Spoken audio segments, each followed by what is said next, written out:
오늘과 다음 주까지 제자도를 달아보려고 합니다. 그래서 오늘 설교 제목을 제자도로 잡아보려고 했는데 실은 제자도에 대한 본격적인 이야기는 다음 주에 나올 것 같습니다. 3절부터 기록되는 말씀이 제자도의 중심이 되는 말씀이라고 볼 수 있어서 오늘은 1절과 2절 말씀으로 설교를 하며 1절 끝에 있는 능력과 권위를 주시고 라고 하는 말씀으로 제목을 잡아보았습니다. 1절과 2절의 말씀은 아주 간단합니다. 예수께서 12명의 제자를 부르시고 그들을 세상에 보내셨다라고 하는 이야기입니다. 예수님께서 제자들을 보내시는 장면, 예수님께서 제자들을 택하시는 장면은 마태복음과 마가복음, 또 오늘 본문인 누가복음에도 다 기록이 되어 있습니다. 그러니까 이 성경을 기록하는 사람들이 아주 중요하게 생각하고 있었던 그런 내용이라 할 수 있습니다. 특별히 누가복음에는요, 오늘 우리가 책을 누가복음을 보고 있잖아요. 누가복음에는 예수님께서 제자들을 부르시고 보내시는 장면이 크게 2번에 걸쳐서 나타나 있습니다. 그러니까 우리가 오늘 본문 9장을 보았는데 본문 9장에는 예수님께서 12제자를 불러서 보내시는 장면이 있고요. 누가복음은 10장에 가면 12명의 제자 외에도 70명의 제자를 따로 부르셔서 그들을 세상에 보내시는 장면까지 기록하고 있습니다.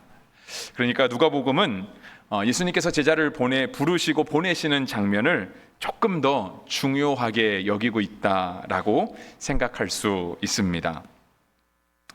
예수님께서는 제자들을 세상에 보내실 때 그 필요한 권세를 주셨습니다. 오늘 설교 제목도 그래서 능력과 권위를 주시고 라고 잡아보았는데요. 예수님께서 제자들을 세상에 보내실 때 그러한 능력과 권위를 주신 것입니다. 그 이유는 제자들은 예수님께 소중한 사람들이기 때문에 그렇습니다.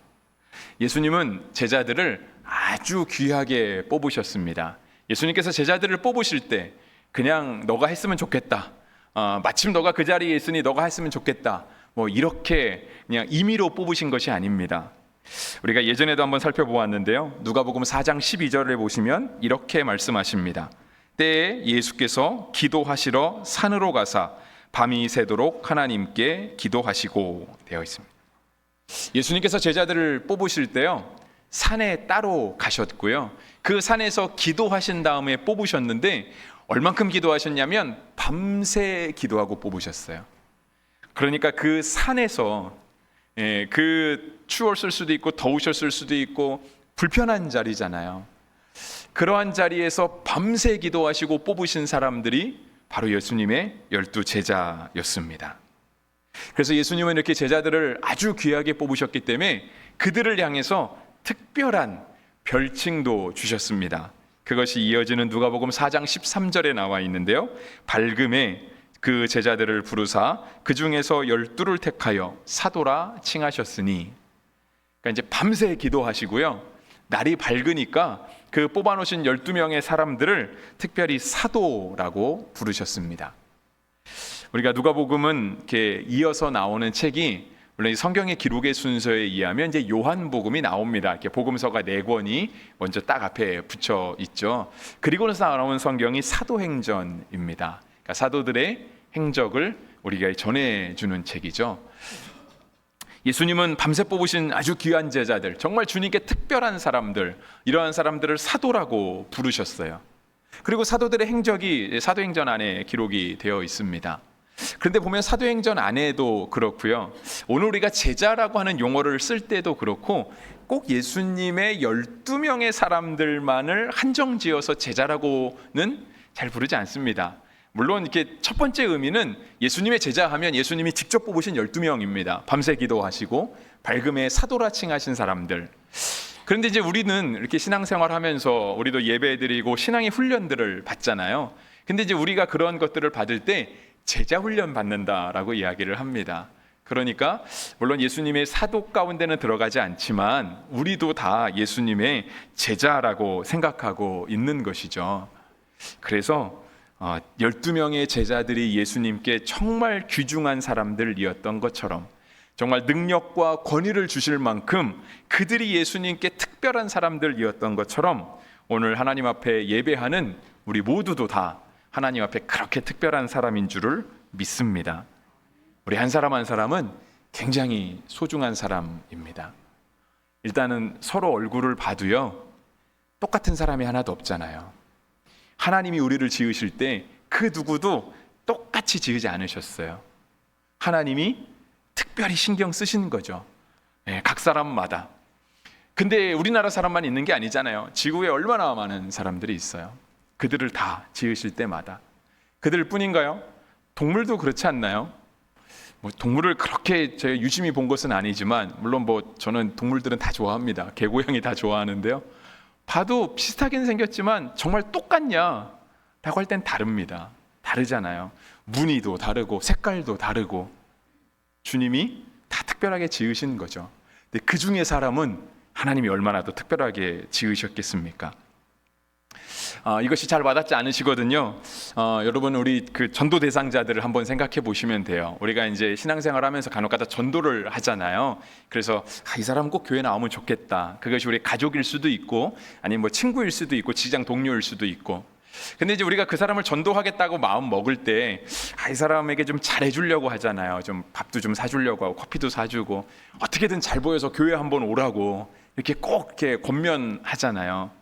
그러니까 그렇게 복음을 전할 때 지금 당장 너가 예수님의 제자가 돼서 성경도 읽고 기도도 유창하게 하고 교회 봉사도 하고 우리가 그런 거를 요구하지 않거든요. 그냥 딱 한 번만 좀 교회 오면 좋겠다. 정말 이렇게 조금 표현이 그렇지만 좀 빌어바치잖아요. 근데도 안 오거든요. 근데 우리는 너무 신기하게 주일이 되면 하나님께 예배하러 와요.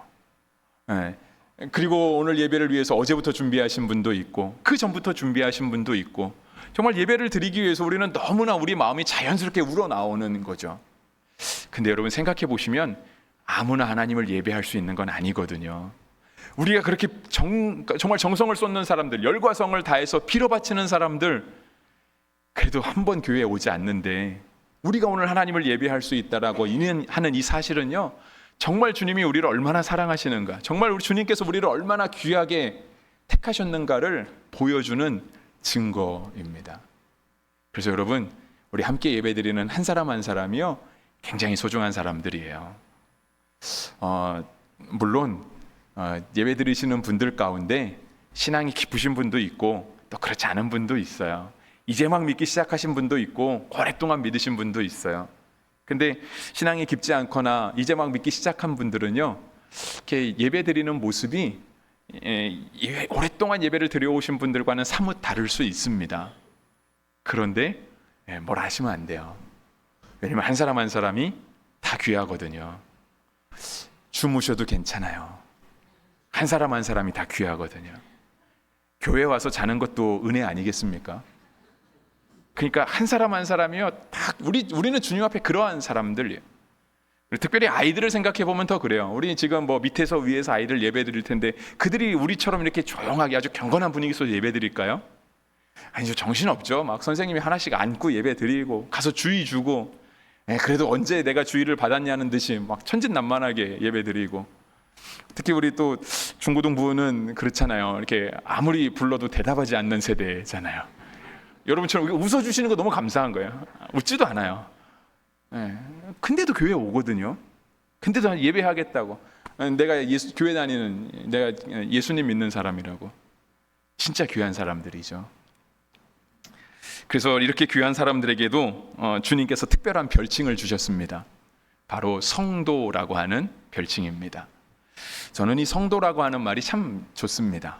그러니까 직분을 떠나서 제가 목사인 거를 떠나서 우리 모두는 다 성도예요.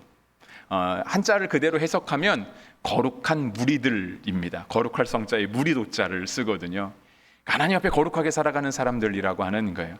예수님을 믿기에, 예수님이 나를 그렇게 사랑하기에, 정말 내가 오늘도 예수님 앞에 그래도 좀 착하게 살아야 되겠구나, 그래도 내가 예수님 앞에 조금 좀 믿는 티는 내면서 살아야 되겠구나, 거룩하려고 힘쓰는 거죠. 그죠? 그래서 우리 모두는 다 성도입니다. 그래서 주님이 우리를 그렇게 사랑하시는구나, 우리가 주님 앞에 성도구나 라고 하는 것을 깨달으며 살아가는 사람들이 바로 제자인 것입니다. 예수님은 이렇게 제자들을 세상에 보내셨습니다. 근데 보내실 때 그냥 보내지는 않으셨다라고 말씀을 드렸죠. 그러니까 주님이 세상에 제자들을 보내시면서요, 그냥 방치하지는 않으시는 거예요. 내가 너를 구원했으니까, 그리고 뭐 제자로서 너도 너의 삶을 살아야 되니까 가서 한번 잘 살아봐 라고 그냥 우리를 세상에 보내놓고 나서 이제 너희가 알아서 해 라고 그렇게 방치하지는 않으신다라고 하는 것입니다. 그래서 능력과 권위를 주시는 거예요. 귀신을 쫓아낼 수 있는 권위도 주시고 병을 고칠 수 있는 능력도 주님이 주십니다. 그것은 우리로 하여금 맡은 바 사명을 잘 감당하라 하심입니다. 그래서 이러한 믿음 속에서 보면은요, 우리가 세상을 살아갈 때 감당하지 못할 시험은 아무것도 없습니다. 우리가 세상을 살아가면서 우리가 넘어서지 못할 장애물도 없고 우리가 참아내지 못할 고난도 없습니다. 그래서 성경은 뭐라고 말씀하시냐면 고린도전서 10장 13절에 사람이 감당할 시험 밖에는 너희가 당한 것이 없나니 오직 하나님은 미쁘사 너희가 감당하지 못할 시험 당함을 허락하지 아니하시고 시험 당할 즈음에 또한 피할 길을 내사 너희로 등이 감당하게 하시느니라. 이 말씀은 그것입니다. 우리가 주님 앞에 감당하지 못할 어려움, 시험, 고난, 그런 것은 없다라고 하는 거예요. 우리 아까 할렐루야 찬양대 찬양한 가사 중에 우리 주님이 오시는 그날을 준비하면서 이러한 성경 구절 있잖아요. 가사에도 나왔잖아요. 높은 산이 낮아지고, 골짜기는 산에 비하면 움푹 들어간 데가 골짜기잖아요. 높은 산은 낮아지고 골짜기는 메워져요. 평지가 되는 거죠. 평지가 되면 산을 가는 게 어렵지 않은 거죠. 그냥 산책하듯이 걸어갈 수 있게 되는 거예요. 주님께서 우리에게 능력과 권위를 주시는 것은 바로 그거예요. 우리 앞에 갑자기 산이요, 평지가 되지 않아요. 우리가 건너가야 될 골짜기가 갑자기 평평하게 솟아오르지도 않아요. 그런데 그 산을 넘어가고 골짜기를 지나갈 수 있는 힘과 능력을 주님께서 주신다라고 하는 것입니다. 그런데 우리가 이제 한편 생각해 보면 이제 이러한 의심이 들 때 있습니다. 주님이 분명 제자들에게 모든 귀신을 제어하며 병을 고치는 능력과 권위를 주셨다라고 했는데 나는 없는 것 같다라고 하는 생각이 들 때가 있습니다. 근데 제가 보니까 우리 구포교회 성도님들 중에 이렇게 귀신을 쫓거나 병을 고치시는 은사가 있는 분은 없으신 것 같아요. 제가 아직 발견 못했습니다. 그렇다고 저도 있다고 말하는 건 아닙니다. 저도 없습니다. 근데 우리가 이제 성경의 표현을 보니까 주님께서 제자들에게 주셨다, 그러니까 주셨다는 표현이 있으니까 마치 제자들이 개인적으로 소유한 것 같은, 그래서 언제든지 이렇게 주머니에서 꺼내주거나 언제든지 막 손을 들고 기도하고 말로 선포하면 그러한 능력이 마치 마술처럼 나타날 것 같은 그런 느낌이 들지만, 실제로 우리가 늘 믿음으로 고백하는 게 있어요. 그 뭐냐면 능력은 주님께 있다라고 하는 것을 믿음으로 고백해요. 우리의 찬양의 가사도 늘 다 그렇잖아요. 능력은 주님께 있다 이거거든요. 그래서 실은 귀신을 쫓거나 병을 고치는 권세가 나한테 없는 건 당연한 거예요. 그것은 우리가 주의 이름으로 기도하며 믿음으로 기도할 때 하나님이 우리를 불쌍히 여기셔서 하나님께서 이루시는 일이지, 우리가 마치 요술쟁이처럼 아니면 나의 체면을 위해서 그래도 좀 뭔가 좀 권위를 살리기 위해서 내가 언제든지 드러내서 쓸 수 있는 그런 건 아니다라고 하는 것입니다. 그런데 실제로 제자들이 주의 이름을 들고 나가서 정말 보냄을 받은 대로 살았을 때요, 제자들에게 이런 놀라운 능력이 나타났습니다. 그것은 제자의 이름으로 나타난 게 아니고요, 바로 예수님의 이름으로 나타났습니다. 아까도 말씀드린 것처럼 누가복음에는 10장에 70명의 제자들이 파송받은 장면이 있다라고 말씀드렸는데요, 누가복음 10장 17절에 보시면 이와 같이 말씀하십니다. 70인이 기뻐하며 돌아와 이르되 주여 주의 이름이면 귀신들도 우리에게 항복하더이다 했습니다. 내 이름으로 되는 게 아니고요, 내가 뭐 기도 많이 해서, 내가 예수 오래 믿어서, 아니면 내가 직분이 목사여서 그거 되는 거 아닙니다. 주의 이름으로 되는 거예요. 그래서 여러분, 교회사를 보면은요, 자기 이름 내세우다가 솔직히 망한 사람들 많습니다. 그러니까 자기 이름 내세우다가 중간에 성도의 길을 실패하고 이단으로 빠진 사람들이 굉장히 많이 있습니다. 뭐 교회에서 남의 나라 이야기까지 따져보지 않아도 되고요, 우리나라만 해도 그렇습니다. 70년대, 80년대. 그렇다고 지금도 이단이 없는 게 아니잖아요. 지금도. 자기 이름을 내세우기 시작하면은 성도의 길을 걸어가기 어렵습니다.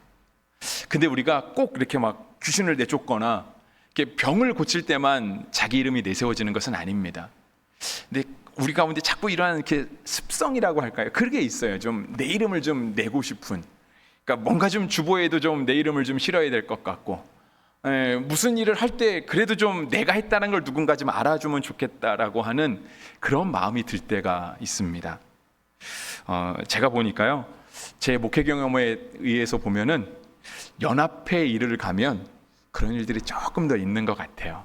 그러니까 이제 연합해서 이렇게 사람들이 많이 모여서 무언가를 할 때 누군가의 이름을 드러낼 수밖에 없잖아요. 근데 이제 그런 것들이 그냥 이렇게 순서에 의해서 그냥 아무렇지 않게 지나가면 상관이 없는데, 꼭 그럴 때마다 이렇게 본인의 이름을 내가 여기 왔다라고 하는 것들에 대해서 꼭 이렇게 좀 증거를 남기고 싶은, 강조하고 싶은 분들이 간혹 있더라고요.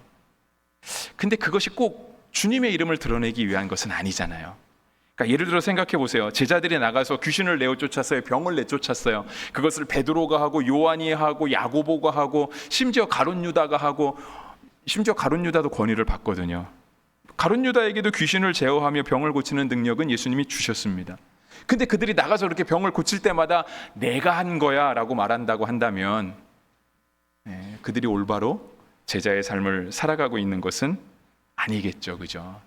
그래서 제자는요, 주님을 드러내는 사람이에요. 주님을 보여주는 사람. 그래서 참된 제자가 되기 위해서는 능력과 권위를 주님께로부터 위임 받는 것은 맞겠지만, 그것을 가지고 나의 유익을 구하는 사람이 아니라 오직 예수님을 증거하며 나타내는 사람들입니다. 요거 판단하는 거 그렇게 어렵지 않습니다. 그냥 내가 있음으로 해서 다른 사람이 행복한가, 이거 따져보면 됩니다. 내가 있음으로 해서 이 공동체가 유익해지는가, 그러니까 내가 유익해지는 게 아니고요, 다른 사람이 행복해지고 이 공동체가 유익해지는가, 그것은 잘하고 있는 거예요. 나를 드러내지 않고 주님을 보여주고 있는 것입니다. 예수님께서 제자들에게 능력과 권위를 주실 때요, 그 예수님께서 능력과 권위를 주신 목적과 방향이 2절 말씀에 나와 있습니다. 우리 2절 말씀은 함께 읽어보겠습니다. 함께 보시죠. 하나님의 나라를 전파하며 앓는 자를 고치게 하려고 내보내시며 했습니다. 이 말씀을 새한글 성경으로 보면 이와 같습니다. 하나님 나라를 선포하고 아픈 사람들을 낫게 해주라고 하셨다라고 적혀 있어요.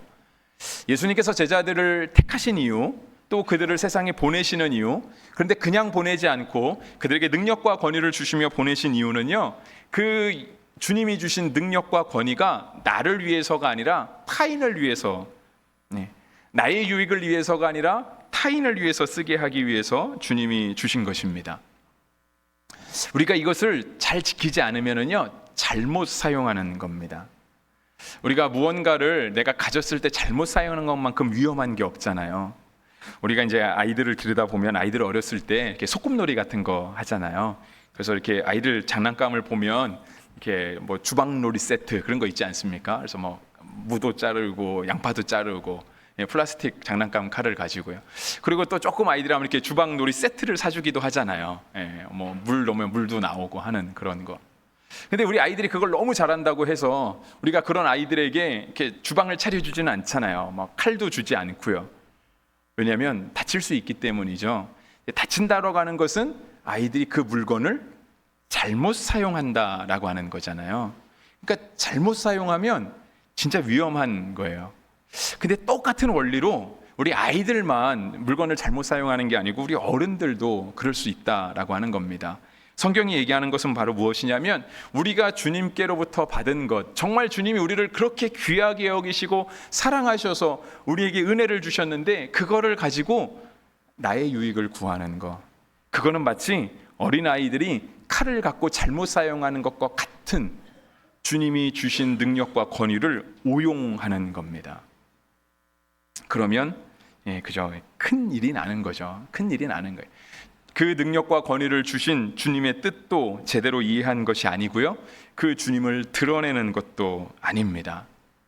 근데 반면 우리 주님께서는 우리가 이웃을 향해서 작은 선행을 베푼 것 하나, 우리가 이웃을 향해서 노력하고 마음 쓰고 했던 것, 그 작은 것 하나까지도 주님은 다 기억하십니다.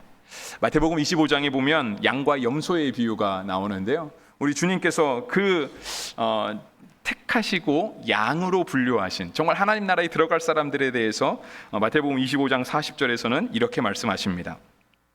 임금이 대답하여 이르시되 내가 진실로 너희에게 이르노니 너희가 여기 내 형제 중에 지극히 작은 자 하나에게 한 것이 곧 내게 한 것이니라 하시고 되어 있습니다. 마태복음 25장 양과 염소 비유는 그거예요. 그러니까 양으로 분류되는 사람이 있고요, 양으로 분류되는 사람들은 천국에 들어갈 사람, 염소로 분류된 사람은 천국에 들어가지 못한 사람들입니다. 주님이 그들을 어떻게 분류하시냐면 그 말씀을 하세요.